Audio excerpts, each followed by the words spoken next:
पनवेलसह राज्याच्या ताज्या घडामोडी जाणून घेण्यासाठी सबस्क्राइब करा पनवेल अफेअर्सला। पूर्ण 15 दिवस झाले आज पाणी नाही आहे आम्हाला। आम्ही काय करणार आहे त्याच्यात? पाणीच नाही आम्हाला प्यायला सुद्धा। बाटल्या विकत आणून 60-60 रुपयाचे किती पिणार माणूस? एक तर आम्हाला मारा नाही तर एक तर तारा।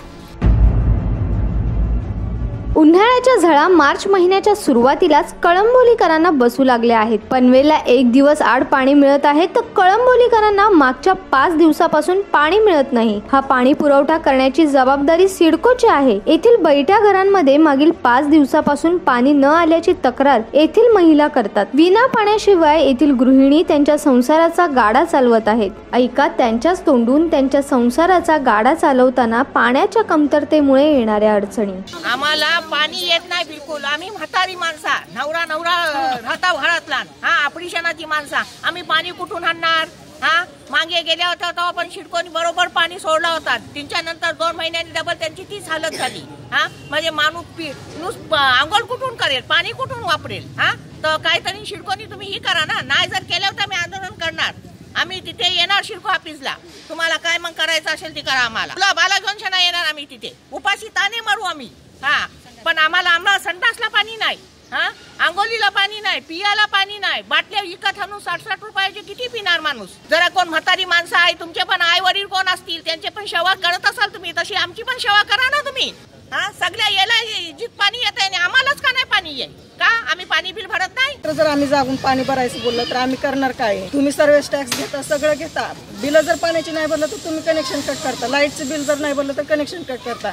आणि पाण्याला पूर्ण 15 दिवस झाले आज पाणी नाही आहे आम्हाला। आम्ही काय करणार आहे? त्याच्यासाठी विकत पाणी घ्यावं लागतं। तुम्हाला पाहिजे असेल, खात्री करायची असेल तर घराने येऊन बघा। जवळजवळ आज 8 दिवसांचे कपडे आमचे बाकी धुण्याचे। काय करणार आहे आम्ही? कुठून पाणी आणणार? इथे काय विहीर नाही गावाकडची सारखी, किंवा बोरचं पाणी नाही, कुठून पाणी आणणार आहे आम्ही? प्रत्येकाला लाईट बिल जास्त येते त्यामुळे पाणी एक खंड सुद्धा पाणी कुणी देत नाही। आज जवळजवळ 6 वर्ष झाले पाण्याचा हाच प्रॉब्लेम आहे। आणि एक तर पाणी येताना सुद्धा पाणी खराब येतं, सगळं बाथरूमचा वाजता पाण्याला येतं। सिडकोकडे बऱ्याच वेळा सिडकोकडे मोर्चा घेऊन जातो। गेलं ना, आता जरी सिडकोमध्ये गेलं ना मोर्चा घेऊन, तरी 8 दिवस पाणी येईल, ते 15 दिवस पाणी येईल, परत त्याच्यावर पाणी येणारच नाही। 10 किलोमीटरवरती आमचे दररोज मुलं जात आहेत सकाळ आणि संध्याकाळ। किती दिवस आम्ही सहन करणार? याला जर कमी जास्त जर झालं म्हणजे आरोग्याच्या दृष्टीने, घरात तर पाणी नाही टॉयलेटला, जर काय कमी जास्त झालं तर त्याची जबाबदारी काय सिडको घेणार आहे का?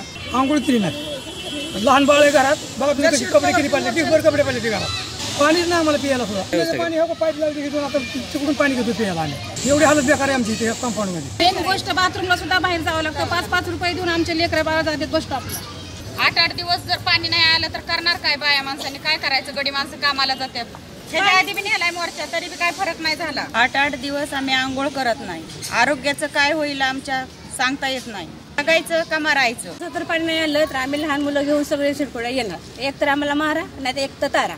बरेच वेळा विजय खानावर एम आर कदम ही नगरसेवक, स्थानिक नगरसेवक आहेत, यांच्या माध्यमातून आम्ही बरेच वेळा सिडको ऑफिसवर गेलेलो आहे। तर सिडको ऑफिसर त्यांना प्रॉमिस करतात, तर ह्याच्यात सिडको ऑफिसर वेळच्या वेळेस दखल घ्यावी। इलेक्शन जवळ आलेलं आहे तर आम्हाला वेगळा विचार करायची वेळ येऊ देऊ नका, सिडकोलाही विनंती आहे आमची। गोरगरिबाचा प्रश्न नगरसेवक दोन्ही मांडतात आमचे, पण किती वेळा मांडायची? मांडून त्यांना सुद्धा कंटाळा आला। सिडकोला जागाच येत नाही तर काय करायचं? आम्ही नगरसेवकाच्या माध्यमातून अतिशय मोठं आंदोलन करा, हे वेगळं आंदोलन होईल। पण प्रत्येक वेळेला जर 6 महिन्यातनं, 2 महिन्यानं, 3 महिन्यानं जर आम्हाला पाण्यासाठी जर मोर्चा काढायला लागत असेल तर दुर्दैवाची गोष्ट आहे। त्याची सिडकोला काही पडलेली नाही। पाण्याचा प्रश्न हा बरेच दिवसापासून आहे।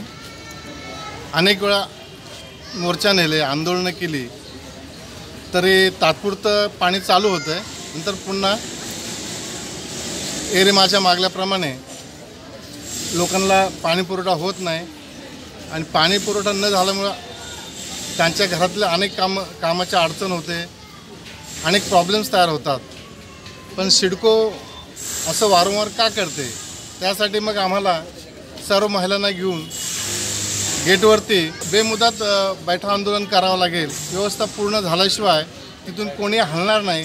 सांगायचं झालं तर परिस्थिती अतिशय बिकट आहे। मागील 2 आठवडे झाले आम्हाला पाणी नाही आहे। संपूर्ण रात्रभर आम्हाला पाण्यासाठी जागावं लागतं आहे। 1 दिवस, 2 दिवस, 3 दिवस सहन करू शकतो, परंतु जर कंटिन्यू 15 दिवस जर आम्हाला पाण्यासाठी पूर्ण रात्रभर जागावं लागत असेल तर त्यासाठी आम्हाला खूप प्रॉब्लेम फेस करावा लागतो। आणि हा प्रॉब्लेम विशेषतः फक्त LIG मध्येच उद्भवतो, बिल्डिंगमध्ये, इतर सोसायटीजमध्ये हा प्रॉब्लेम येत नाही। तर याचा अर्थ असा होतो की LIG मध्ये जे गोरगरीब राहतात तर त्यांनाच प्रत्येक वेळी त्यांनीच हा प्रॉब्लेम फेस करावा का? त्यांच्यासाठीच प्रत्येक वेळी समस्या उद्भवतात. तर जर प्रशासनाने याची जर दखल घेतली नाही तर नक्कीच आम्ही या संदर्भात आंदोलन करू. आमचे नगरसेवक आहेत माननीय श्री विजय शेठ खणावकर यांच्या नेतृत्वाखाली मागच्या वेळेस देखील आम्ही आंदोलन केलं. तर त्यांच्या आंदोलनानंतर आम्हाला जवळपास म्हणजे पाण्याचा प्रॉब्लेम सॉल्व्ह झालेला. परंतु आंदोलन केल्यानंतर 1-2 महिन्यानंतर पुन्हा आम्हाला पाण्याचा प्रॉब्लेम होतो. आणि असं का होतं म्हणजे सातत्याने जर इंटरमिटंटली असं प्रॉब्लेम होत असतील तर मग आम्ही काय करायचं? बोला. आम्ही माताडी वडगे, आम्ही दिवसभर काम करतो, काबड कष्ट करतो आणि आम्हाला 2 टाईम पाणी आंघोळीसाठी सुद्धा भेटत नाही. हे आमचं दुर्दैव आहे का? उच्च वर्गात तुम्ही 24-24 तास पाणी सोडता आणि आम्हाला 1 टाईम सुद्धा पाणी नाही. गरीब आहे म्हणून हा आमचा दोष आहे का? आम्ही इथं राहावं का सोडून घरदार सगळी सोडून जावं आम्ही इथून? हे आम्हाला सांगा सिडकोने. दरवेळी आम्ही सिडकोला पाठपुरावा करतोय. प्रत्येक वेळी LIGचे करणच पाणी नाहीत. प्रत्येक वेळी यानंच का प्रॉब्लेम, यानंच का टार्गेट केलं जाते? का गरीब आहेत म्हणून टार्गेट केलं जाते हे पण सांगा. मग तसं आम्हाला पण तसं राहायला. फक्त आम्ही आता 1 ते 2 दिवस वाट बघणार, मग मोठं आंदोलन या सिडकोच्या विरुद्ध आम्ही करणार. टोटल LIGची आया बहिणी घेऊन, सर्व माताडी वर्ग घेऊन मी मोठा आंदोलन इथं करणार, एवढंच मी सांगू शकते. ऍक्च्युली सोमवारी आपला वॉल खराब होता त्यामुळे आपण पाणी 4 ते 5 तास बंद केलं होतं. आणि सोमवारी जनरली प्रेशर डाऊन असतो, एक सिंगल पंपिंग असते MJPची. आणि मंगळवारी काय झालं की MJPची लाईन तुटली, त्यामुळे त्यांनी दिवसभर पाणी बंद ठेवलं. आणि त्याच्यामुळे काय झालं की आपलं एकदम पाईप मधलं पाणी पूर्णपणे डाऊन झालं, पूर्ण पाईप सेमटी झाले आणि त्यामुळे आपलं प्रेशर सुद्धा खूप डाऊन झालेलं आहे. तर त्या प्रेशरचा रिबिल्ड व्हायला कमीत कमी 3 ते 4 दिवस जातात, कारण इनफ्लो आणि आउटफ्लो हा मॅच होत नाही सध्या, कारण लोकांची रिक्वायरमेंट कंटिन्युअसली चालू आहे. जेव्हा तो इनफ्लो आणि आउटफ्लो कॉन्स्टंट होईल तेव्हा तो प्रेशर डेव्हलप होईल आणि त्यानंतर तो पाणी म्हणजे आज किंवा उद्यामध्ये होऊन जाईल. आज दिवसभर पण मी फिरलोय, आज बऱ्याच ठिकाणचा प्रॉब्लेम नॉर्मलाइज झालाय. सेक्टर 10 पर्यंत 15 पर्यंत 16ला पण पाणी गेलं. आता जस्ट साईटवरच आहे मी पण.